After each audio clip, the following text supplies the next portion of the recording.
immediately labeled as a defining address of his presidency, fulfilling a campaign promise and announcing his intention to pull the United States out of the international Paris Climate Accords, a deal President Trump says stifles American industries, kills jobs, and puts Americans at a global disadvantage. Watch. The Paris Climate Accord is simply the latest example of Washington entering into an agreement that disadvantages the United States to the exclusive benefit of other countries. The rest of the world applauded when we signed the Paris Agreement. They went wild. They were so happy. A cynic would say the obvious reason for economic competitors and their wish to see us remain in the agreement is so that we continue to suffer this self-inflicted major economic wound. I was elected to represent the citizens of Pittsburgh, not Paris. Media reaction was swift, harsh, and at times appeared to be apocalyptic. Watch this. This was full nationalist, America first, damn the rest of the world. It's almost like Mad Libs for conservatives, this speech. It was profoundly sad. He, as you pointed out, portrayed a very dark vision for the future of the country. This will be the day that the United States resigned as the leader of the free world.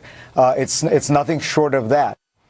And there were many others like that. One wonders why the president's decision is prompting shock and surprise when it is exactly what he said he'd do on the campaign trail.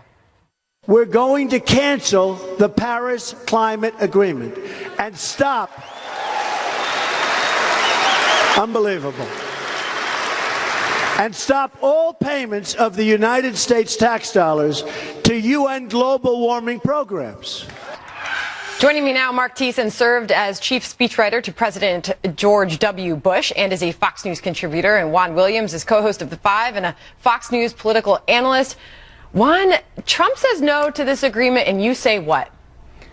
Well, I'm so interested in the way that you put it, Sandra, because, I mean, he also said that he was going to repeal and replace Obamacare, get rid of NAFTA, if you recall. He said a lot of things, but I think the reality hit home today, and I think that's why you've seen the strong reaction that we're getting from the liberal front, if you will. I don't necessarily think it's all liberals, but you had a statement from President Obama. You've had statements from the mayor of Pittsburgh, Democratic mayor, all saying that they feel that the president has stepped back from a U.S. role as a leader in terms of the fight against global climate change. We heard that from many on the left. We heard that from many in the media, as we just showed. Mark, can you explain this outrage and the shock that we're seeing, considering the president promised this on the campaign trail multiple times? Yeah, so I served in the Bush administration when George W. Bush withdrew from the Kyoto Treaty on global warming. So for me, this is kind of like Groundhog Day. I'm experiencing all the same outrage and all the same predictions of apocalypse and the world is coming to an end and all the rest of it. And you know what happened when George Bush pulled out of the Kyoto Treaty? In the next 14 years, we reduced our emissions by 18%. We reduced our emissions faster than the European countries that are now criticizing Donald Trump. Our emissions right now are at 1992 levels. And it's not because of a treaty. It's not because of some piece of parchment signed in Paris or Kyoto.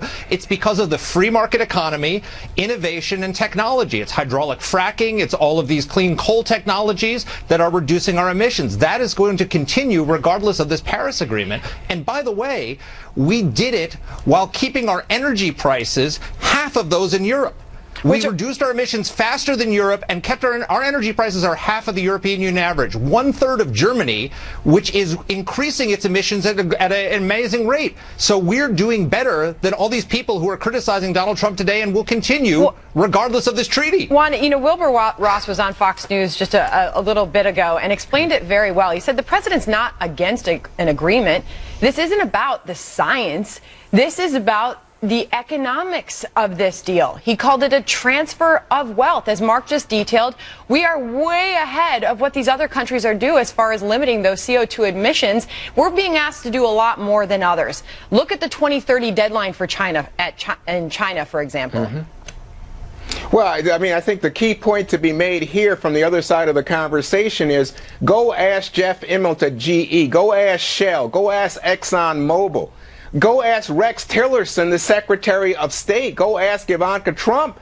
I mean, these people all say this is not good for American industry, not good for American jobs. It puts us at a disadvantage, allows the Chinese and the Europeans to take the initiative in terms of innovation, so let's stick with your first and point. Industry for renewable fuels. Okay, they were absent, by the way, from the Rose Garden, Mark, and I'll give this to you.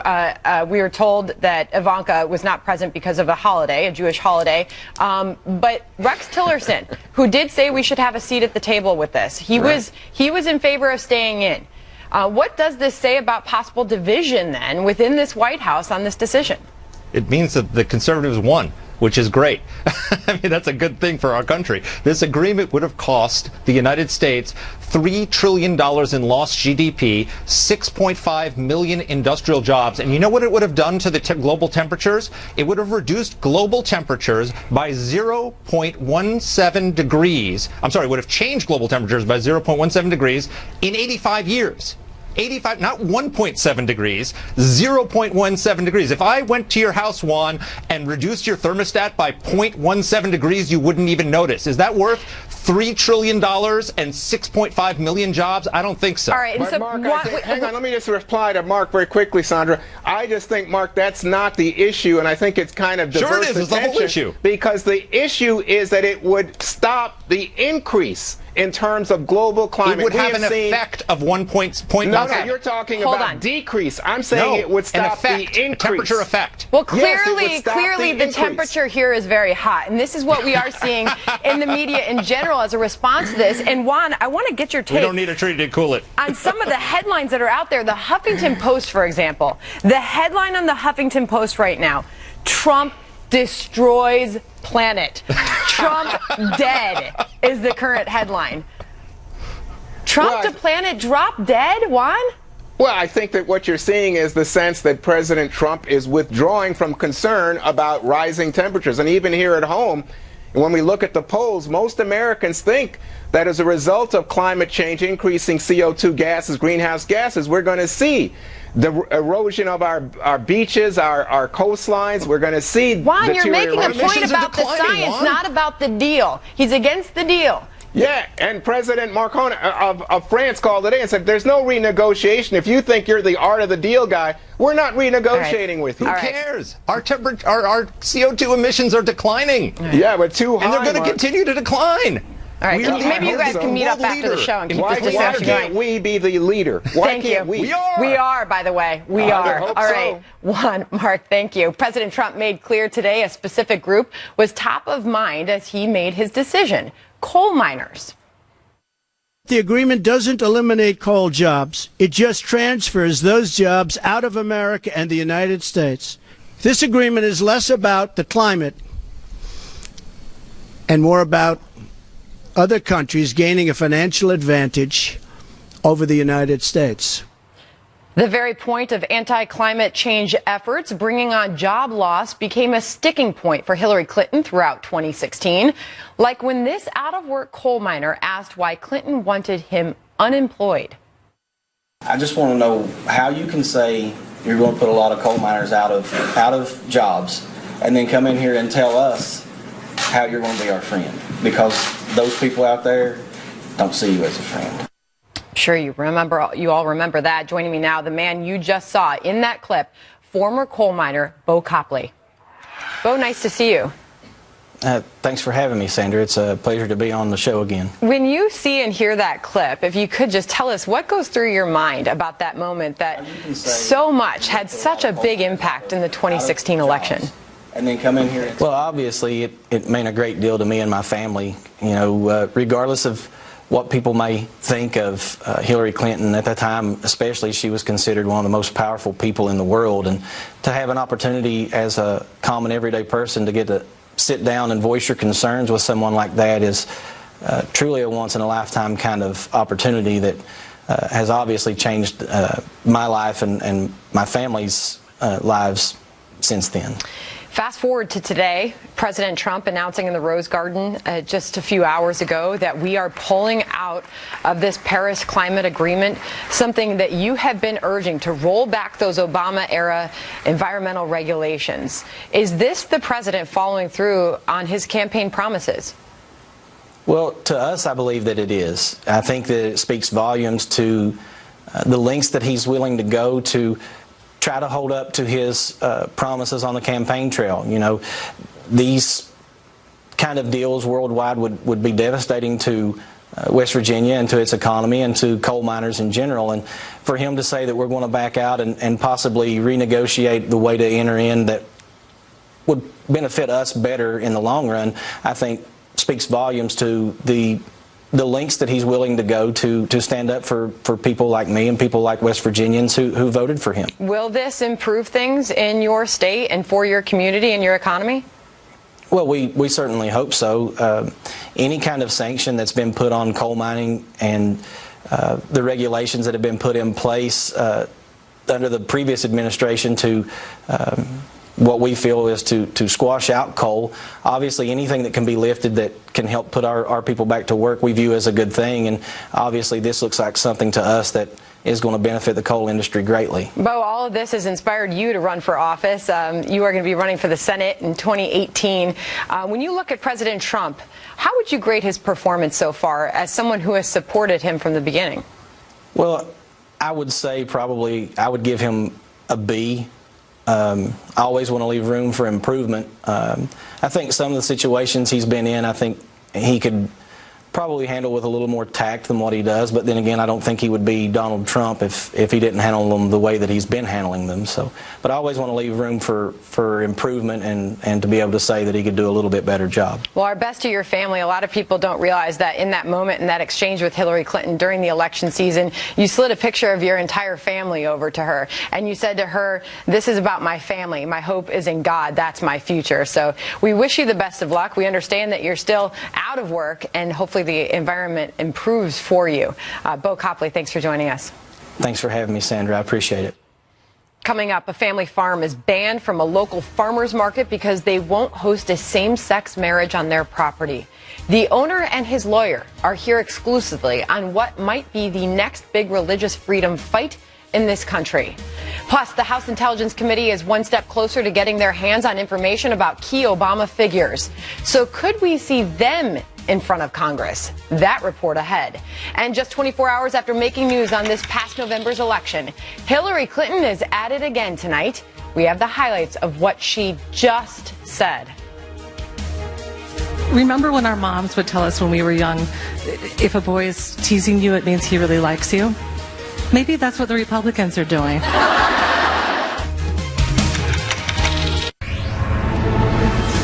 Breaking tonight, just 24 hours after blaming everything and everyone for her loss but herself, Hillary Clinton is at it again tonight, speaking just a few moments ago in New York and suggesting once again there were forces outside her control responsible for her defeat.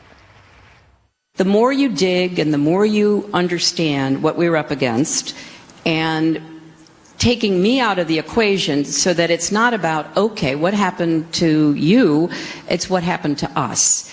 And how much more alert we need to be as a nation. And obviously, I'm particularly concerned about the role that Russia played. Whatever political party or philosophy you have, you can't be all right with the idea that a foreign adversary was trying to influence the outcome of our election.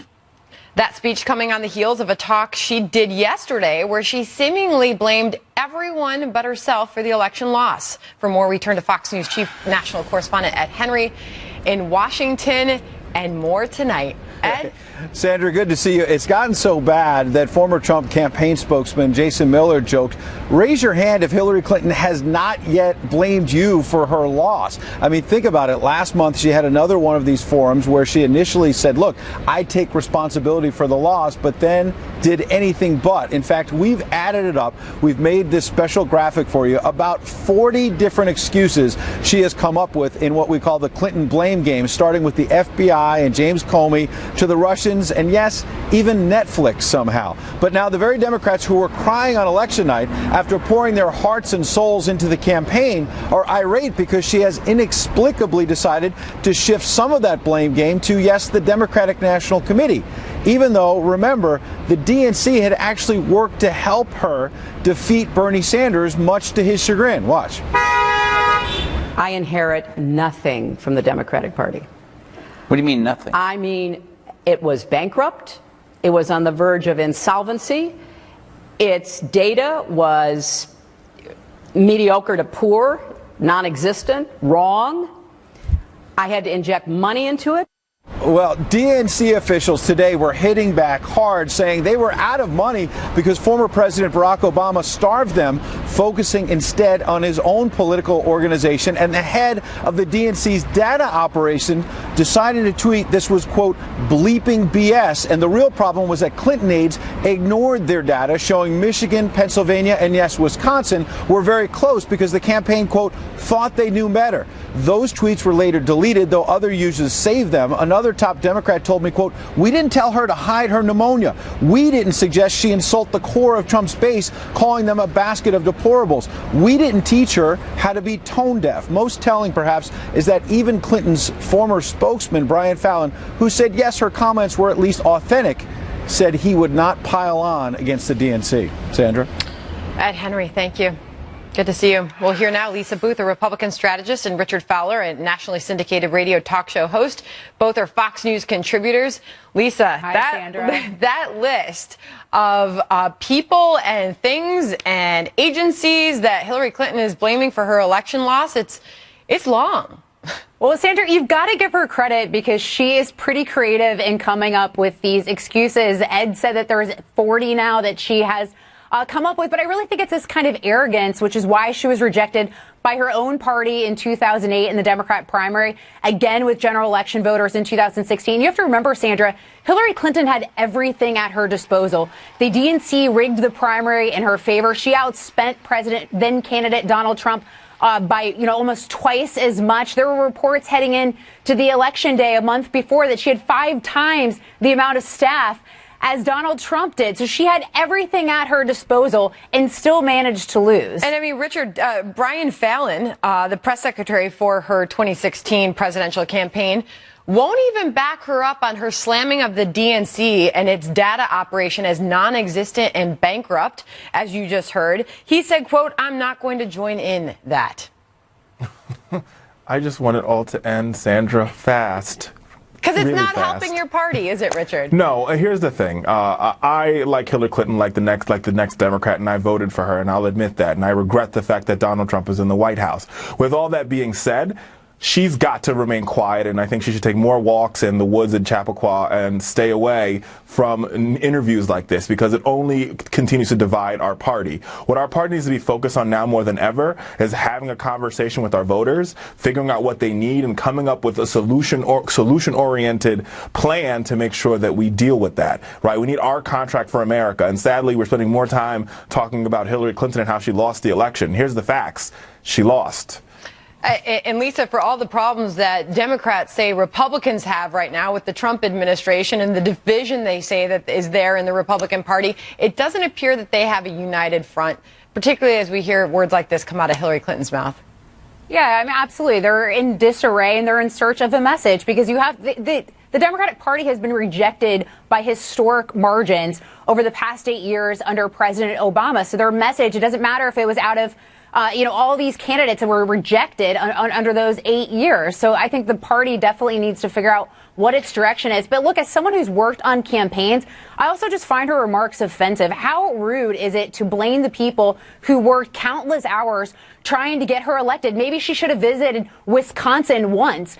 Maybe she should have spent more money in Wisconsin and Michigan in the final weeks heading into the campaign than she did pursuing one electoral college vote in Omaha, Nebraska. So it's just, it's just so arrogant, and it's really wrong to the staffers who worked so hard for her. But to be sure, Richard, she has said on the record she takes personal responsibility for her election loss. But Richard, let me just ask you, as somebody who comes on here representing the Democratic Party, why did she lose the election? What is your message on that?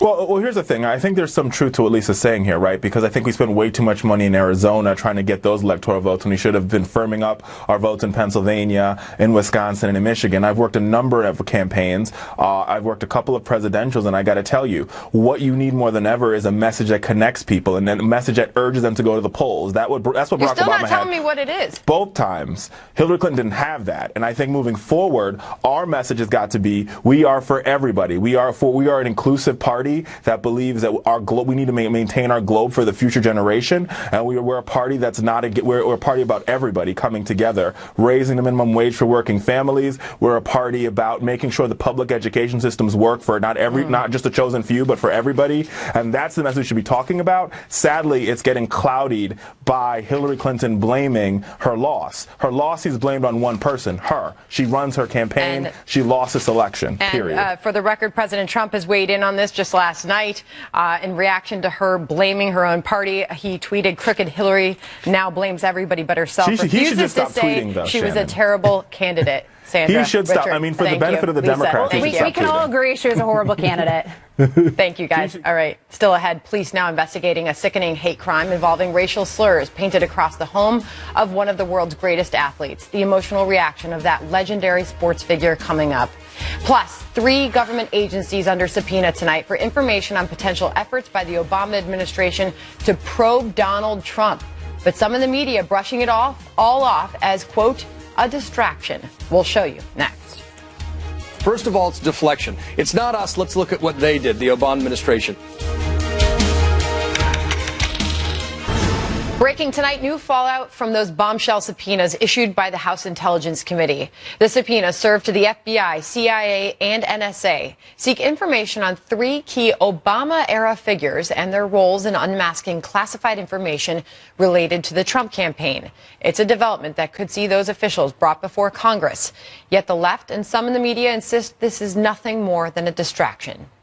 I think they're, part of the White House desire to shift attention away from the Russia probe and onto the issue of unmasking. The White House clearly does want to make hay out of this idea that the Obama administration may have done something wrong here. And this is the problem with a political inquiry, is that politics will be played. First of all, it's deflection. It's not us. Let's look at what they did, the Obama administration. The issue is the leaks. The issue is the unmasking. Here with more on that, Fox News Chief Intelligence Correspondent Catherine Herridge. Hey, Catherine. Well, thank you, Sandra. There's more fallout tonight over subpoenas targeting the Obama White House, including former National Security Advisor Susan Rice, who was at the center of the Benghazi scandal, former CIA Director John Brennan, as well as UN Ambassador Samantha Power. House investigators believe they may have sought the identification of the Trump campaign team and coded intelligence reports for political rather than national security reasons. A congressional source says Democrats were not blindsided but told in advance via email and in person that subpoenas for the CIA, FBI, and National Security Agency were rolling out. And there's significant buzz here in Washington tonight about the prospect of former FBI Chief James Comey telling his side of the story to a congressional panel 1 week from today. At issue will Comey say that President Trump tried to get him to drop his investigation of former National Security Advisor Michael Flynn, who resigned in February.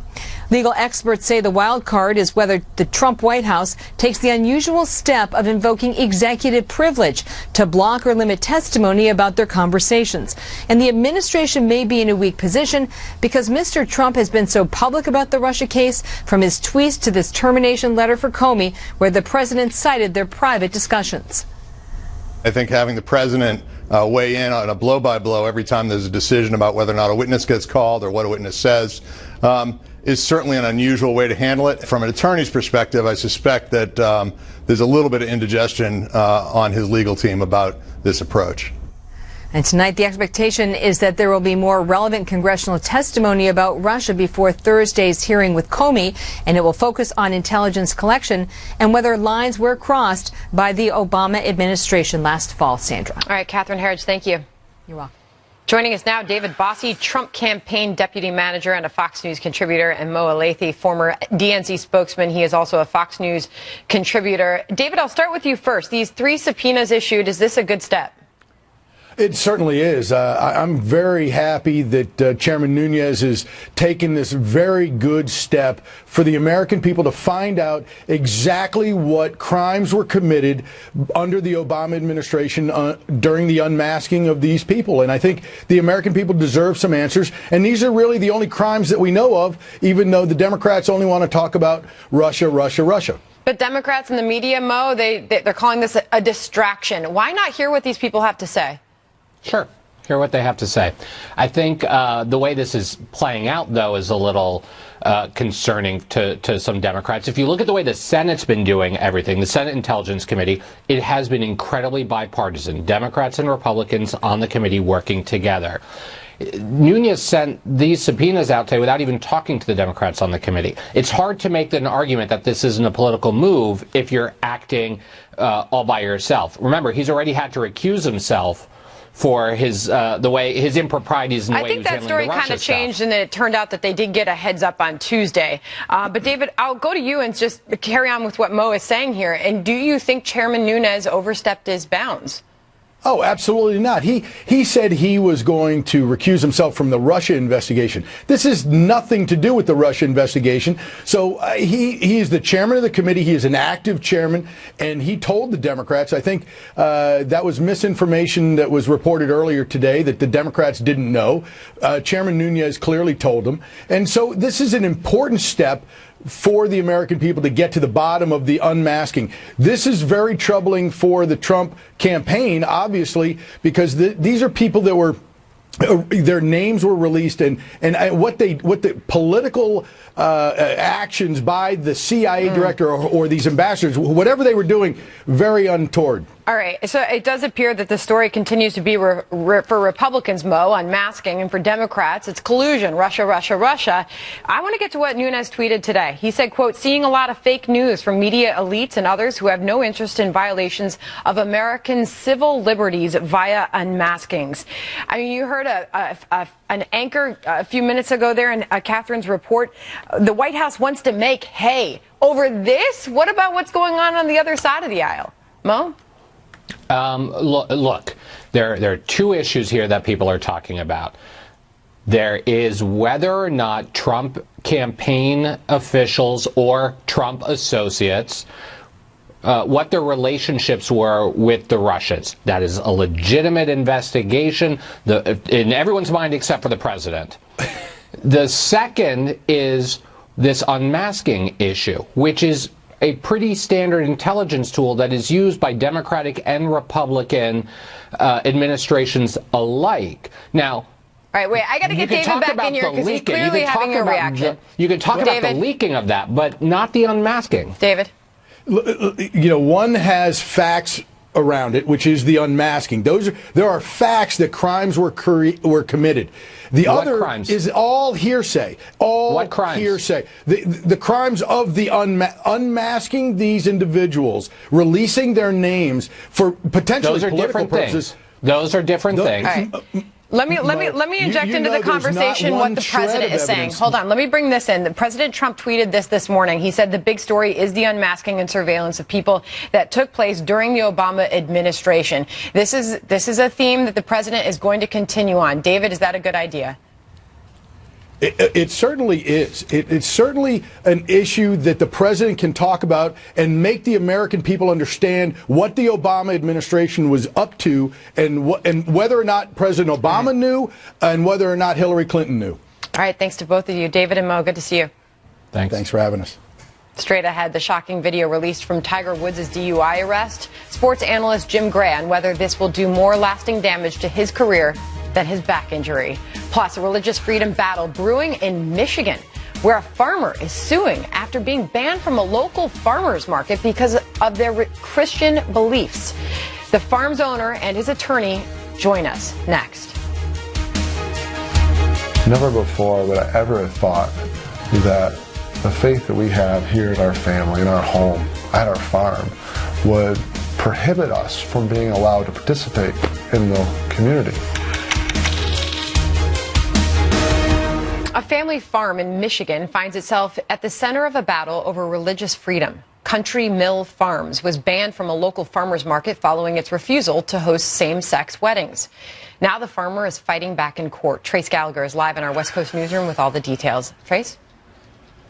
Hi, Sandra. Steve Tennis and his family own Country Mill Farms. They've been selling apples, blueberries, and sweet corn at the East Lansing Farmers Market for 7 years. They also host weddings on their property. Last August, Mr. Tennis got a Facebook inquiry asking if he'd consider hosting a same-sex marriage. And he replied that because of his strong religious beliefs, he would refer them to neighboring farms. When East Lansing city officials found out about the post, they recommended that Tennis not attend that weekend's farmers market because there might be protests. Tennis showed up anyway, sold produce, and there were no protesters. But when Country Mill Farm applied for a 2017 permit to sell at the market, the city had amended its civil rights ordinance. And based on that, Country Mill's 2017 permit was denied. So the Tennis family decided to fight back. Listen.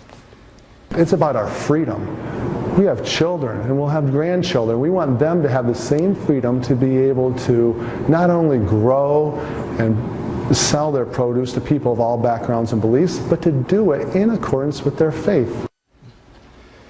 The conservative group Alliance Defending Freedom has now filed a federal lawsuit on behalf of Country Mill Farms, alleging their rights were violated. The Tennis family also points out they serve and employ members of the LGBT community, and the farm where they host weddings is 22 miles outside of East Lansing. The city says the location is irrelevant. Watch. If the same thing were held where they were excluding people because of their race or their religion from purchasing products at their facility in another city and then wanted to sell at our farmers market and say, but we're not discriminating here, that to us isn't acceptable. The lawsuit against the city says the changes to the farmers market policies were targeted specifically at Steve Tennis and his family. Sandra. All right, Trace, thank you. Joining me now is Steve Tennis. He is the owner of Country Mill Farms. Kristen Wagner is the attorney representing the Tennis family from the Alliance Defending Freedom. All right, so Steve, can you start out by just telling us what happened first? Why was your family banned, your farm, I should say, banned from selling at this farmer's market? Well, as he said, it started in August 2016 when we responded to that inquiry about our beliefs, and we stated honestly the Catholic teaching on marriage between a man and a woman. By the way, that inquiry, Steve, it was just a basic inquiry by anyone, by somebody you didn't know on your Facebook page? It was by someone that we didn't know. It was in response to an event that happened 2 years prior, now almost 3 years ago, where a couple had asked us if we would perform in our backyard at our home and participate in their same-sex ceremony. And at that time, we referred them to a neighboring orchard. And we left that conversation civilly.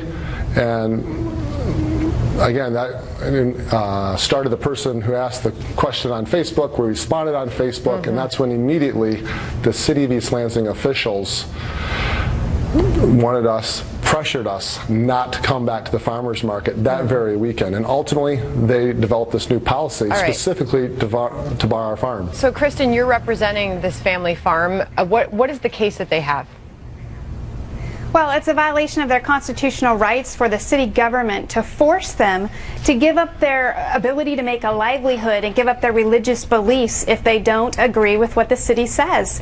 And what's important here is that they serve everyone.